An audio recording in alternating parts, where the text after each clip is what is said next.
Les paroles de l'Ecclésiaste, fils de David, roi de Jérusalem.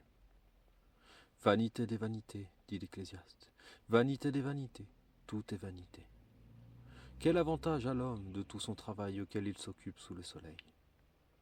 Une génération passe, et l'autre génération vient, mais la terre demeure toujours ferme.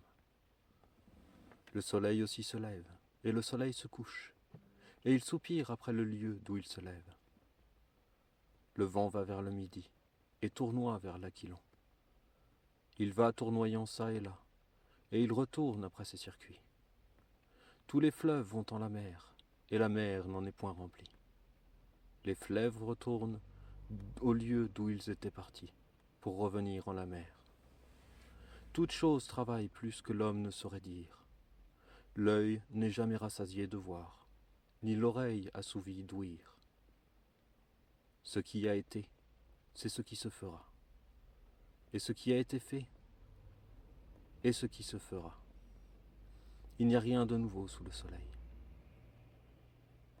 Y a-t-il quelque chose dont on puisse dire « Regarde cela, il est nouveau » ? Il a déjà été dans les siècles qui ont été avant nous. On ne te souvient point des choses qui ont précédé. On ne se souviendra point des choses qui seront à l'avenir. Et ceux qui viendront n'en auront qu'un souvenir. Moi, l'Ecclésiaste, j'ai été roi sur Israël à Jérusalem. Et j'ai appliqué mon cœur à rechercher et à sonder par la sagesse tout ce qui se faisait sous les cieux, ce qui est une occupation fâcheuse que Dieu a donnée aux hommes afin qu'ils s'y occupent. J'ai regardé tout ce qui se faisait sous le soleil, et voilà, tout est vanité et rongement d'esprit. Ce qui est tordu ne peut se redresser, et les défauts ne peuvent se nombrer.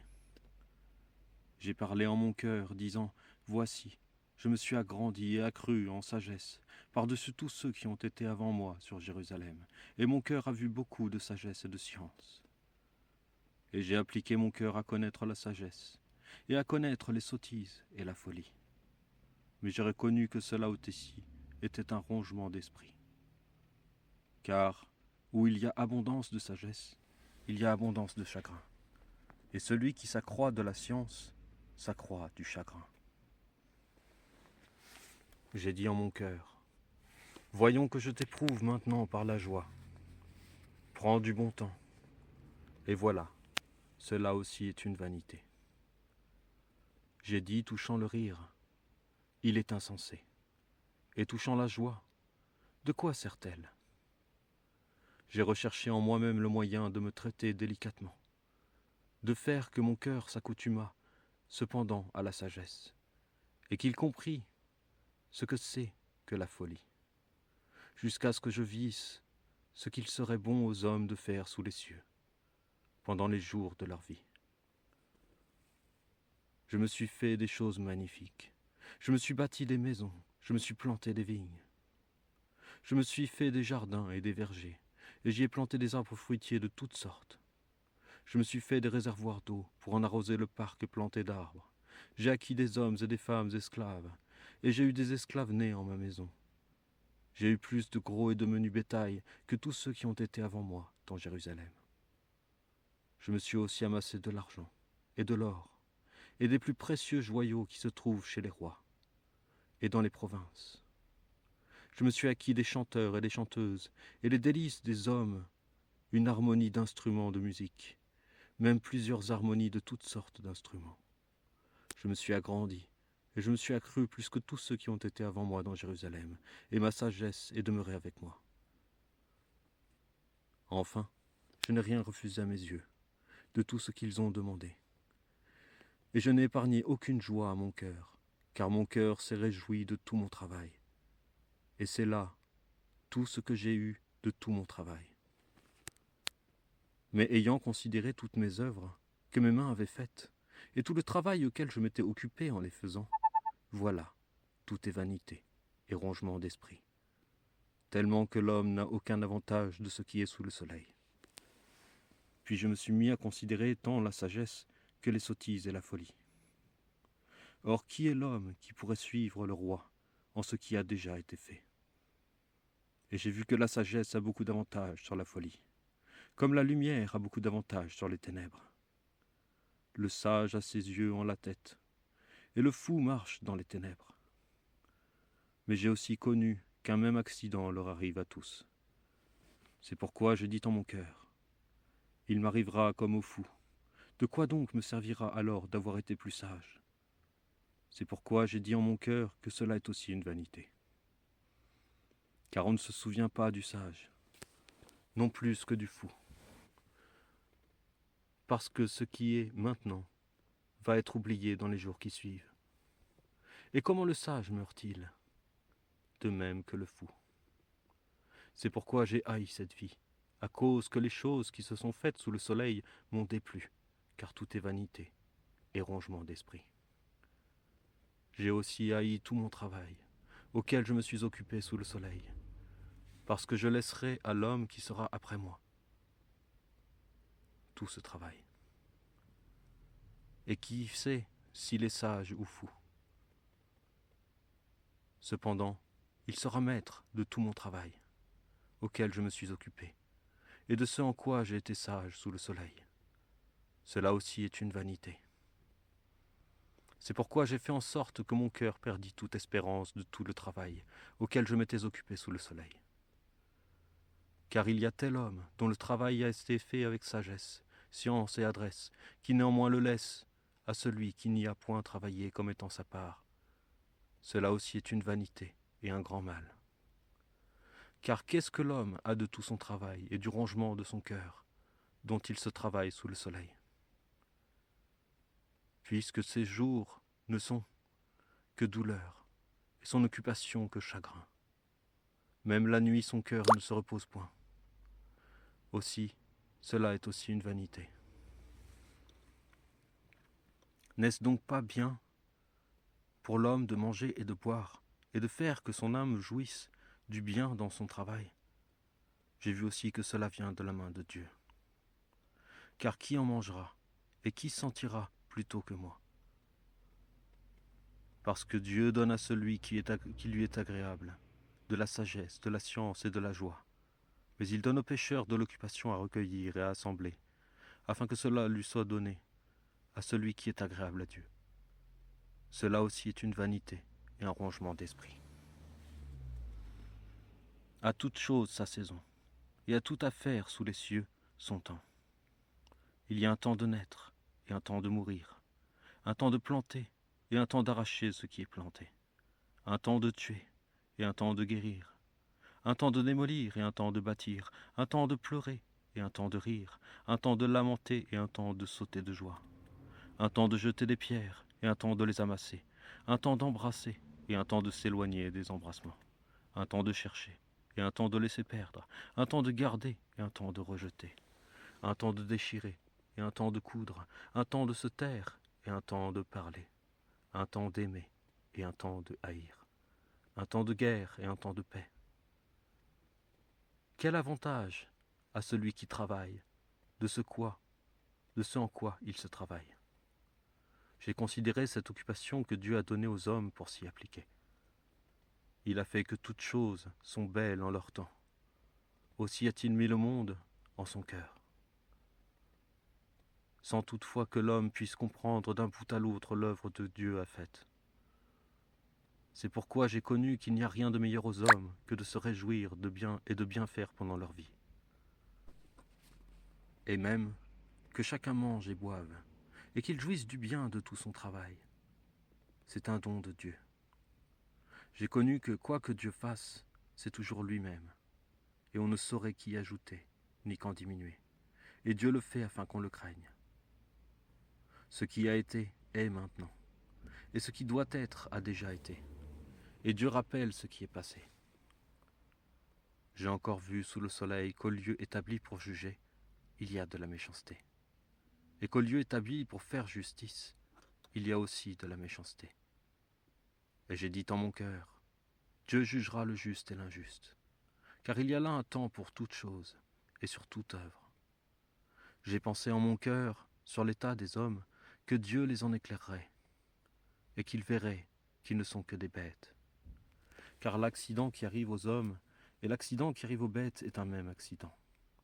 Telle qu'est la mort de l'un, telle est la mort de l'autre. Ils ont tous un même souffle, et l'homme n'a point d'avantage sur la bête, car tout est vanité. Tout va en un même lieu, tout a été fait de la poudre, et tout retourne en la poudre. Qui est-ce qui connaît que le souffle des hommes monte au haut, et que le souffle de la bête descend en bas de la terre? J'ai donc connu qu'il n'y a rien de meilleur à l'homme que de se réjouir en ce qu'il fait, parce que c'est là la portion de l'homme. Car qui est-ce qui le ramènera pour voir ce qui sera après lui? Puis je suis mis à regarder toutes les injustices qui se font sous le soleil, et voilà les larmes de ceux qui sont faits à tort, et il n'en a point de consolation. Et la force est du côté de ceux qui leur font tort, et ils n'ont point de consolateur. C'est pourquoi j'estime plus les morts qui sont morts que les vivants qui sont encore vivants. Même j'estime que celui qui n'a pas encore été est plus heureux que les uns et les autres, car il n'a pas vu les mauvaises actions qui se font sous le soleil. Puis j'ai regardé tout le travail et l'adresse de chaque métier, et j'ai vu que l'un porte envie à l'autre, et que cela est aussi une vanité et un rongement d'esprit. Le fou tient ses mains ployées et se consume soi-même en disant « Mieux vaut le creux de la main plein avec le repos, que pleines les deux paumes avec le travail et le rongement d'esprit. » Puis je me suis mis à regarder une autre vanité sous le soleil. C'est qu'il y a tel qui est seul et qui n'a point de second, qui aussi n'a ni fils ni frère, et qui cependant ne met nulle fin à son travail. Même son œil ne voit jamais assez de richesse, et il ne dit point en lui-même « Pour qui est-ce que je travaille, et que je prive mon âme du bien ?» Cela aussi est une vanité et une fâcheuse occupation. Deux valent mieux qu'un, car ils ont un meilleur salaire de leur travail. Même si l'un des deux tombe, l'autre relèvera son compagnon. Mais malheur à celui qui est seul, parce qu'étant tombé, il n'aura personne pour le relever. Si deux aussi couchent ensemble, ils en auront plus de chaleur. Mais celui qui est seul, comment aura-t-il chaud? Que si l'un force l'un ou l'autre, les deux pourront résister. Et la corde à 3 cordons ne seront pas sitôt. Un enfant pauvre et sage vaut mieux qu'un roi vieux et insensé, qui ne sait ce que c'est d'être averti. Car il y a tel qui sort de prison pour régner, et de même il y a tel qui, étant né roi, devient pauvre. J'ai vu tous les vivants qui marchent sous le soleil suivre le Fils, qui est la seconde personne après le roi, et qui doit être en sa place. Tout ce peuple-là, savoir tous ceux qui ont été devant ceux-ci, est sans fin. Ces derniers aussi ne se réjouiront point de celui-ci. Certainement, cela aussi est une vanité et un rongement d'esprit. Quand tu entreras dans la maison de Dieu, prends garde à ton pied et approche-toi pour ouïr, plutôt que pour donner ce que donnent les fous, savoir le sacrifice, car ils ne savent point qu'ils font mal. Ne te précipite point à parler, et que ton cœur ne se hâte point de parler devant Dieu, car Dieu est au ciel et toi sur la terre. C'est pourquoi use peu de paroles. Car comme le songe vient de la multitude des occupations, ainsi la voix des fous sort de la multitude des paroles. Quand tu auras voué quelques vœux à Dieu, ne diffère point de l'accomplir, car il ne point plaisir aux fous. Accomplis donc ce que tu auras voué. Accomplis donc ce que tu auras voué. Il vaut mieux que tu ne fasses point de vœux que d'en faire, et ne les accomplir point. Ne permets point que ta bouche ne te fasse pécher, et ne dis point devant le messager de Dieu que c'est ignorance. Pourquoi secourserait l'Éternel à cause de ta parole, et détruirait-il l'œuvre de tes mains? Car comme dans la multitude des songes il y a des vanités, aussi il y en a-t-il beaucoup dans la multitude des paroles.